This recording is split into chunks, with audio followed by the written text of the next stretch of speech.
Tips membaca Alkitab, belajar Alkitab dengan tepat. Jadi ini tips dari saya, ini yang saya lakukan ketika membaca atau belajar Alkitab. Shalom saudara, saya Uncle Mandil, seorang pendidikan agama Kristen, sarjana pendidikan agama Kristen, seorang Kristen yang imannya bersumber dari Kristus dan yang mengarah kepada Kristus. Haleluya. Dan kali ini saya berbagi apa yang saya lakukan, apa yang saya kerjakan ya hingga hari ini, bagaimana saya membaca belajar Alkitab ya secara tepat. Jadi ini saya berbagi kepada saudara. Mungkin saudara ada yang bertanya ya dimanapun yang kita nggak pernah ketemu dan saudara bingung harus membaca Alkitab itu seperti apa caranya, dan ini saya akan berbagi kepada saudara. Jadi apa yang saya bagi ini yang saya lakukan mulai dari kecil hingga hari ini yang saya kerjakan. Jadi puji Tuhan sampai hari ini saya tetap semangat di usia yang sudah melewati kepala 3. Puji Tuhan, saya tetap semangat memberitakan Injil Kristus, melayani Kristus, bahkan juga melayani sesama, yaitu mengasihi sesama sebagai bentuk dari apa yang saya terima. Kristus mengasihi saya. Puji Tuhan ya saudara, dan saya akan berbagi melalui video kali ini cara saya belajar Alkitab itu seperti apa. Oke? Yang pertama yang saya lakukan ketika saya mau belajar Alkitab, mau membaca Alkitab, yang pertama yang saya lakukan adalah saya buka hati. Saya buka hati saya. Saya buka hati, saya berikan ruang hati saya untuk firman Tuhan yang saya baca. Jadi saya benar-benar buka hati saya. Ini yang pertama yang saya lakukan. Ya, saya tidak menolak firman itu. Makanya ini yang saya persiapkan. Yang pertama adalah saya buka hati saya. Kalau saya nggak buka hati, apapun yang saya baca ya mental gitu ya. Makanya saya buka hati. Sebelum saya membaca, sebelum saya belajar Alkitab, saya buka hati. Itu yang pertama. Karena kalau kita nggak buka hati, kalau saya tidak buka hati, maka sama seperti yang dikatakan dalam Yohanes pasal 8 ayat 37. Karena firman itu tidak mendapat tempat dalam hatimu, maka yang timbul dari hati itu adalah kejahatan. Kejahatan bermacam-macam, bisa membunuh orang, mencuri, merampok, bisa perzinahan, dan lain sebagainya. Jadi itu yang muncul pada hati yang tidak ada firman Tuhan gitu dia. Makanya saya belajar dalam hidup saya membuka hati ketika saya mau membaca, belajar Alkitab. Ya, itu yang saya lakukan. Yang kedua yang saya lakukan adalah saya percaya pada firman Tuhan. Saya percaya pada firman Tuhan. Ya, seperti yang dikatakan di dalam Yohanes pasal 4 ayat yang 14 ayat yang pertama. Saya akan bacakan Yohanes pasal 14 ayat yang pertama. Apa yang dikatakan di sana? Yohanes pasal 14 ayat yang pertama. Janganlah gelisah hatimu, percayalah kepada Allah, percayalah juga kepadaku. Ku-nya adalah Yesus Kristus. Yesus Kristus adalah firman Tuhan Allah yang telah menjadi manusia. Dan di dalam Yesus Kristus kita mengenal Allah. Ya, seperti yang dituliskan di dalam Wahyu pasal 1 ayat yang ke-8, kemudian Yohanes pasal 1 ayat 1, 2, dan 14, kemudian Yohanes pasal 1 ayat yang ke-17, 18. Saudara bisa baca di rumah ya. Jadi bagaimana caranya kita bisa mengenal Allah? Ya melalui firman-Nya, Yesus Kristus. Itu adalah firman Tuhan Allah yang telah datang ke dalam dunia.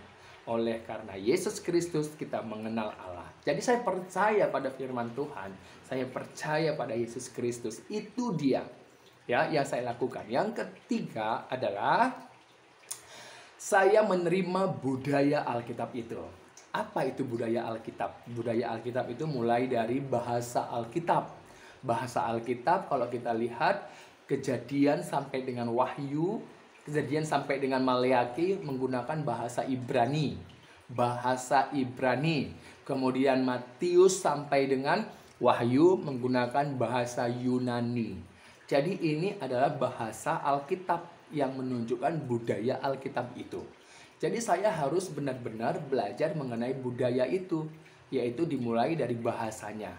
Walaupun saya tidak expert dalam bahasa, tetapi di sini sudah banyak sekali cara yang canggih untuk mempermudah bagaimana kita bisa melihat arti dari setiap bahasa yang ada pada Alkitab itu. Ya, itu yang saya harus pahami. Yang kemudian penulis. Siapa penulis Alkitab? Ya, kalau kita lihat segala tulisan yang diilhamkan Allah dalam 2 Timotius 3 ayat 16, segala tulisan itu yang mana? Kejadian sampai dengan Wahyu. Ini adalah segala tulisan yang diilhamkan Allah. Bukan jatuh dari langit seperti ini, tidak, tetapi melalui para penulis, mulai dari Musa ya sampai dengan para nabi, kemudian para rasul. Jadi Tuhan memakai beberapa orang, diilhami oleh Roh Allah, diembuskan kebenaran itu dalam hati mereka, dan mereka menuliskan apa yang Tuhan nyatakan kepada mereka.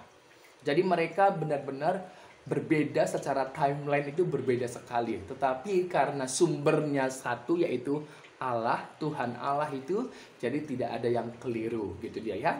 Dan gaya-gaya penulisannya juga pasti berbeda karena berbeda orang. Dan walaupun berbeda orang, tetap sumbernya satu, yaitu Tuhan Allah. Jadi kita harus melihat penulisnya ya. Yang kemudian berikutnya latar belakang penulis. Jadi berbeda backgroundnya. Ada yang nelayan, ada yang pemungut cukai, ada yang dokter, ada yang seorang ahli Taurat, orang Farisi dan sebagainya. Bermacam-macam ya. Ada yang gembala. Jadi bermacam-macam background dari penulis Alkitab. Tetapi puji Tuhan, karena mereka diilhami oleh Roh Allah, jadi tidak ada kekeliruan. Kemudian berikutnya geografis, di mana geografis dari penulis itu ya berada di timur tengah kuno sana. Jadi geografisnya itu berbeda dengan budaya kita, ya budaya di sini ataupun budaya barat itu berbeda sekali. Kemudian apalagi yang harus saya terima dari budaya Alkitab, yaitu simbol Alkitab, karena Alkitab itu memiliki banyak simbol yang tertera di dalamnya. Jadi kita jangan secara literal, tapi lihat ada makna di balik simbol yang digunakan di dalam penulisan Alkitab. Jadi benar-benar harus memahami, kalau tidak ya keliru gitu dia ya. Kemudian audiensnya pada waktu itu. Jadi siapa audiens pertama ketika firman Tuhan disampaikan? Jadi melihat audiensnya gitu dia. Jadi supaya kita tidak salah memahami Alkitab itu. Kemudian berikutnya yang keempat, yang terakhir adalah apa yang saya lakukan untuk belajar. Ini tipsnya. Yang terakhir adalah melihat konteks. Melihat konteks ayat yang dibaca. Kalau saya tidak melihat konteks, maka gagal saya memahaminya. Karena konteks pada waktu itu seperti apa dan apakah bisa diterapkan di sekarang ini. Jadi kita harus melihat konteksnya. Karena konteks itu setiap apa yang disampaikan itu berbeda-beda. Jadi kalau kita gagal memahami konteks dari Alkitab itu, ya maka kita juga akan gagal, seperti itu dia. Jadi inilah pentingnya kita harus belajar Alkitab, membaca Alkitab dengan tepat. Jadi saya secara pribadi, saya sudah berbagi kepada saudara bagaimana cara saya untuk saya belajar Alkitab ya. Ada 4 hal yang saya kemukakan. Yang pertama, buka hatimu. Yang kedua, percaya pada firman Tuhan itu. Yang ketiga adalah menerima budaya Alkitab itu. Ada beberapa poin tadi. Yang terakhir, yang keempat adalah melihat konteks dari ayat itu. Konteksnya bisa ayat sebelum dan sesudahnya, supaya kita tidak salah. Dan kalau kita bisa juga lihat konteks secara umum juga, syukur banget bisa memahaminya. Oke? Ini aja ya saudara yang saya bisa bagikan kepada saudara. Jadi kalau saudara mengikuti apa yang saya bagikan ini, ya puji Tuhan saudara memahaminya dengan tepat dan benar ya. Karena sumber kita satu, yaitu Roh Allah yang menerangi hidup kita. Oke saudaraku, puji Tuhan, Tuhan Yesus memberkati kita semuanya.